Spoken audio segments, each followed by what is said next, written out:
পরিবেশ অধিদপ্তরের ছাড়পত্র ছাড়াই অতিরিক্ত পাহাড় কাটার কারণে রাঙামাটি বিজ্ঞান ও প্রযুক্তি বিশ্ববিদ্যালয় স্থাপন প্রকল্পের প্রকল্প পরিচালক সহ ৭ জনের বিরুদ্ধে মামলা করা হয়েছে। এ বিষয়ে নিয়ে বিস্তারিত জানাতে রাঙামাটির বিজ্ঞান ও প্রযুক্তি বিশ্ববিদ্যালয় থেকে যুক্ত হয়েছে প্রতিনিধি ইমতিয়াজ কামাল ইমন। কোনো ধরনের অনুমতি ছাড়া কিন্তু রাঙামাটি বিজ্ঞান ও প্রযুক্তি বিশ্ববিদ্যালয়ে যে ৪ টি নতুন ভবন তৈরি করা হচ্ছে, যে স্থানে করা হচ্ছে সেগুলো কিন্তু একেবারে এখানকার যে পাহাড়, সে পাহাড়ের মাটি কেটে কিন্তু এইসব স্থাপনা নির্মাণ করা হচ্ছে। যার ফলে কিন্তু রাঙামাটি পরিবেশ অধিদপ্তর কিন্তু গতকালই এখানকার যে কোতোয়ালি থানা আছে, সেই কোতোয়ালি থানায় একটি মামলা রুজু করেছে।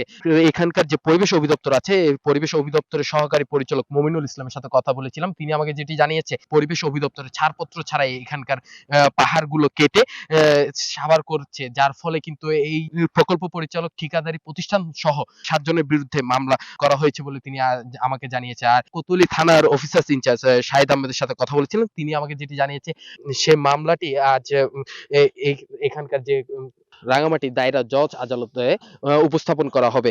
আরেকটি বিষয় জানিয়ে রাখতে চাই, এর আগে কিন্তু পিস ফর বাংলাদেশ মহামান্য হাইকোর্টে একটি রিট করেন রাঙামাটি বিজ্ঞান ও প্রযুক্তি বিশ্ববিদ্যালয়ের পাহাড় কাটা নিয়ে। এরপরে কিন্তু যে বিশ্ববিদ্যালয়ে মহামান্য হাইকোর্ট কিন্তু রাঙামাটি বিজ্ঞান ও প্রযুক্তি বিশ্ববিদ্যালয় সহ রাঙামাটিতে যাতে কোনো ধরনের পাহাড় কাটা না হয় সেজন্য কিন্তু এখানকার স্থানীয় জেলা প্রশাসন, পুলিশ প্রশাসন এবং পরিবেশ অধিদপ্তরকে নির্দেশনা প্রদান করেন এবং আগামী ৩ মাসের মধ্যেই এখানকার সঠিক তদন্ত উপস্থাপন করার জন্য হাইকোর্ট নির্দেশ দেন। আরেকটি বিষয় জানিয়ে রাখতে চাই, আমি এখানকার পরিবেশবাদীদের সাথে কথা বলেছিলাম। তারা আমাদেরকে যেটি জানিয়েছে, এখানকার যেভাবে পাহাড় কাটা হচ্ছে এতে তারা উদ্বেগ প্রকাশ করছে এবং এই সকল যারা পাহাড় কাটছে তাদেরকে দ্রুত আইনের আওতায় আনার জন্য তারা জোর দাবি করছে। তো এই ছিল আমার কাছে রাঙামাটি থেকে সর্বশেষ।